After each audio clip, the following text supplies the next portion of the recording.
बिहार के एक मंदिर में माता को बलि चढ़ाई जाती है। बकरे की यहाँ पर बलि दी जाती है, लेकिन खून एक बूंद नहीं निकलता है और बलि देने के बाद भी बकरा दोबारा से जिंदा हो जाता है।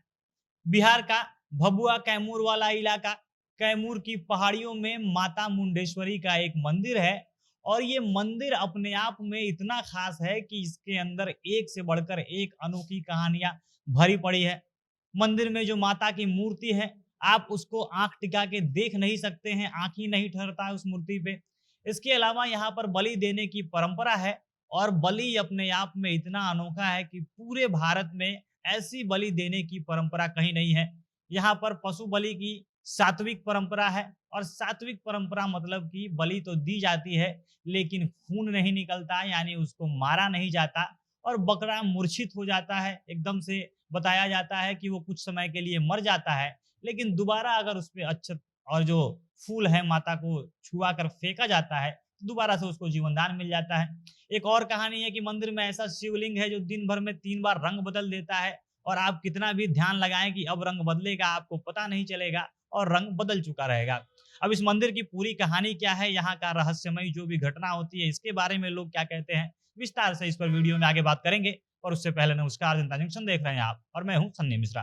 कैमरे के पीछे हमारे साथी विशाल खड़े हैं। भभुआ जिले में कैमूर की पहाड़ियों में जमीन से 608 फीट की ऊंचाई पर एक मंदिर स्थित है और इसी मंदिर का नाम है माता मुंडेश्वरी धाम।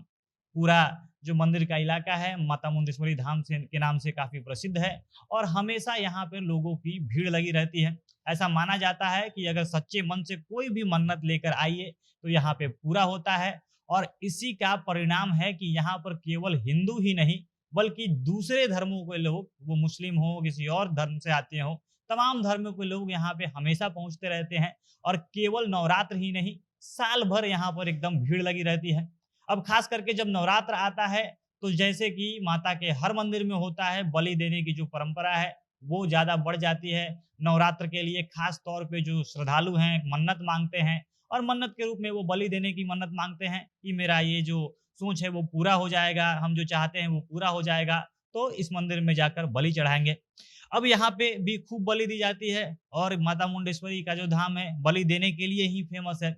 लेकिन यहाँ पे जो बलि देने की परंपरा है वो अपने आप में खास है और ऐसा बलि हो तो कोई भी जो पशु कल्याण के लिए या तमाम जो एक्टिविस्ट संस्थाएं हैं वो कुछ नहीं कर सकती हैं, क्योंकि यहाँ पर पशु को बलि दी जाती है वो सात्विक परंपरा के अनुसार, यानी किसी भी पशु का जीवन नहीं लिया जाता है, उसको मारा नहीं जाता है, बल्कि वो बलि हो भी जाती है और पशु दोबारा से जिंदा भी हो जाता है। अब यहाँ पे बकरे को अगर कोई मन्नत मांगता है, बकरे को बलि देने के लिए लाता है, तो सबसे पहले यहाँ पे बकरे को माता के मंदिर में लाया जाता है। माता के मंदिर के सामने जो उनकी मूर्ति है वहां पे रखा जाता है और इस मूर्ति की खास निशानी ये है कि वहां पे आप लगातार देख नहीं सकते, उस मूर्ति पे आंख ही नहीं ठहरता, आपको पता ही नहीं चलता कि सामने क्या है। और जब बकरे को माता के सामने लाया जाता है तो यहाँ का जो पुजारी है वो एक फूल और अक्षत जो हाथ में चावल कुछ लेकर माता के जो मूर्ति है उसको स्पर्श कराता है। फिर उसके बाद उस फूल और अक्षत को इस बकरे पर फेंकता है। अब जैसे ही ये फूल और अक्षत बकरे को टच करते हैं, बकरे को छूते हैं, उसके बाद अच्छा भला खड़ा हुआ बकरा लोगों के भीड़ में जाने के बाद छटपटाता हुआ, एकदम से अचंभित हुआ बकरा अचानक से बेहोश हो जाता है और निढाल होकर वहीं पे गिर जाता है। उसको पता नहीं चलता कि वो है कहाँ। ऐसा लगता है कि बकरे की मृत्यु हो गई। बताया जाता है कि वो अक्षत की मार से ही बकरा उसी क्षण एकदम अचेत हो जाता है, मृत्युप्राय सा हो जाता है, मूर्छित हो जाता है और कुछ देर तक ऐसे रहने के बाद इसी को बलि मान ली जाती है। लोगों का ये भी कहना है कि उस पल सही में बकरे की जान चली गई होती है, माता इस बलि को स्वीकार कर लेती हैं। लेकिन फिर कुछ देर बाद दोबारा से पुजारी फिर हाथ में अक्षत वो चावल के दाने लेता है, फूल लेता है, फिर से माता की जो मूर्ति है उसको स्पर्श कराया जाता है और दोबारा से वहीं जब अक्षत चावल और फूल बकरे पर फेंका जाता है तो दोबारा से बकरा उठ खड़ा होता है। इस बीच जब अगर बकरा मूर्छित है, आप कितना भी हल्ला कर लीजिए, वहां पे कितना भी शोर हो, तमाम डरावनी आवाज निकाल लीजिए, बकरा उठ नहीं सकता है, क्योंकि ऐसा माना जाता है कि उस वक्त बकरा मर चुका होता है, मृतप्राय होता है, क्योंकि वो उस समय माता की बलि वाले हाल में होता है और माता बलि स्वीकार कर चुकी होती है, इसलिए बकरे को कुछ पता नहीं चलता है। माता बलि स्वीकार करती है, उसके बाद बकरा फिर जिंदा हो जाता है।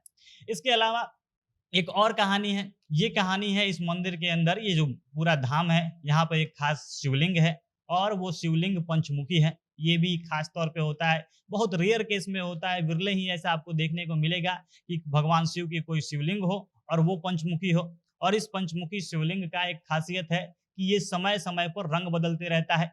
दिन भर में 3 बार इस शिवलिंग का रंग बदल जाता है। सुबह, दोपहर और शाम को इसका रंग जब भी देखिएगा तो अलग-अलग दिखाई देगा। और लोग अगर ये भी देखने की कोशिश करते हैं कि कब रंग बदल रहा है, कैसे इसमें रंग में बदलाव आ रहा है, तो आप कितना भी ध्यान टिका लीजिए, आपको पता नहीं चलेगा कि रंग में कब बदलाव हो गया। लेकिन तीनों समय सुबह, दोपहर और शाम में अलग-अलग रंग दिखाई देता है।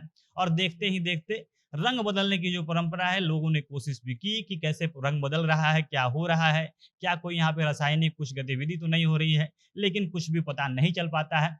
और इस मंदिर को लेकर पुरानी कहानी ये है कि बहुत पहले जब चंड मुंड नाम के 2 राक्षस थे, उन्हीं का वध करने के लिए माता यहाँ पर आई हुई थी।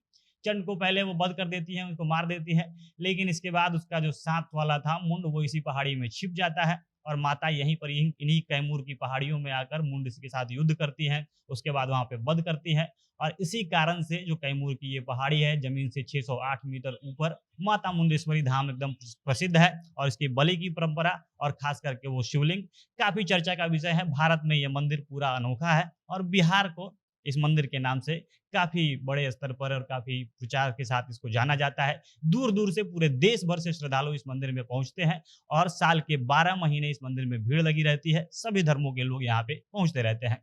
बाकी आपको ये कहानी कैसी लगी? अपनी प्रतिक्रिया कमेंट बॉक्स में बताइएगा। चिंता जंक्शन देख रहे थे आप। बहुत-बहुत धन्यवाद।